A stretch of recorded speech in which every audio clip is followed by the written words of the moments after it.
السلام علیکم دوستوں، کچھ واقعات پڑھ کر انسان کے ذہن پر ایک گہرا اثر ہوتا ہے۔ ایسا ہی ایک واقعہ آج کسی عربی اخبار میں پڑھ کر ہوا۔ واقعہ کچھ یوں تھا کہ سعودیہ کے ایک شخص نے فلپائنی کسی عورت سے چھپ کر شادی کی تھی، کیونکہ وہ پہلے ہی شادی شدہ تھا اور پہلی بیوی سے اس کی اولاد بھی تھی۔ جب اس شخص کو بیماری لاحق ہوئی تو اس نے اپنی پہلے بیوی کے ساتھ جو اولاد تھی ان کو وصیت کے لیے جمع کیا اور ان میں سے اپنے بڑے بیٹے کو بتایا، بیٹا میں نے چھپ کر فلپائن کی کسی عورت سے شادی بھی کی ہوئی ہے، میرے بعد ان کا خیال رکھنا اور وراثت میں ان کو بھی حق دینا، اور ساتھ ہی ان کا مکمل پتہ بھی دیا جہاں وہ رہتی تھیں۔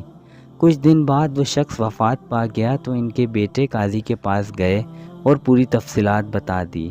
قاضی نے فیصلہ رکوا دیا اور حکم دیا فلپائنی عورت کو بھی یہاں پیش کریں، تو بڑے بیٹے نے اپنے والد مرحوم کے دیے ہوئے ایڈریس کے مطابق فلپائن پہنچا۔ بڑی مشکل سے اس گلی میں پہنچا جہاں وہ رہتی تھی۔ دوسری طرف وہ عورت جو اس کے والد کی زوجہ تھی انہیں دیکھ کر ہی پہچان گئی۔ میں وہی عورت ہوں جو تو تلاش کر رہا ہے، اور مجھ تک یہ خبر بھی پہنچی ہے کہ میرے شوہر کا انتقال ہو گیا ہے۔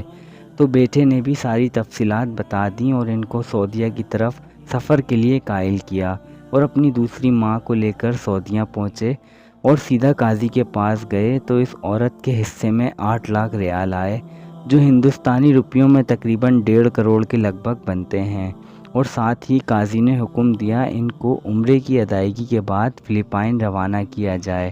بڑے بیٹے نے ایسا ہی کیا۔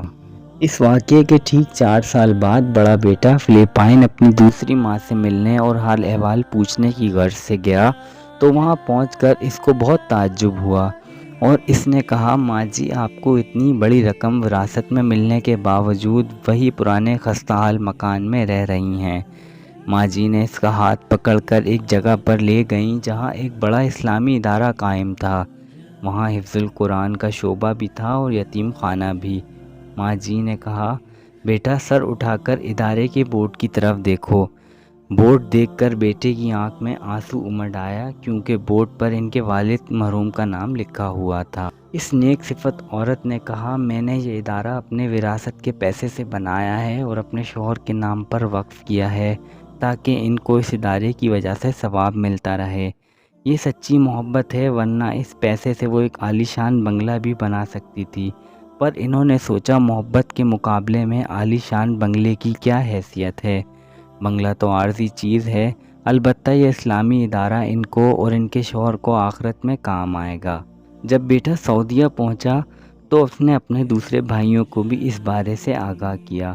تمام بھائی اس رات جاگتے رہے اور باہم مل کر چندہ جمع کیا۔ اس ایک رات میں 5 ملین ریال اپنے والد مرحوم سے منسوب اس ادارے کے لیے انہوں نے چندہ جمع کیا، جس کو ان کی دوسری ماں نے ان کے والد سے بے لوث محبت کی بنیاد پر قائم کیا تھا۔ سبحان اللہ!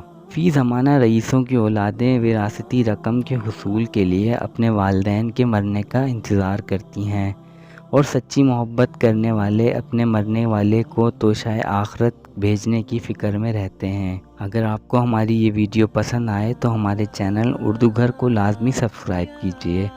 میں ملتا ہوں آپ سے ایک نئی ویڈیو کے ساتھ۔ اللہ حافظ۔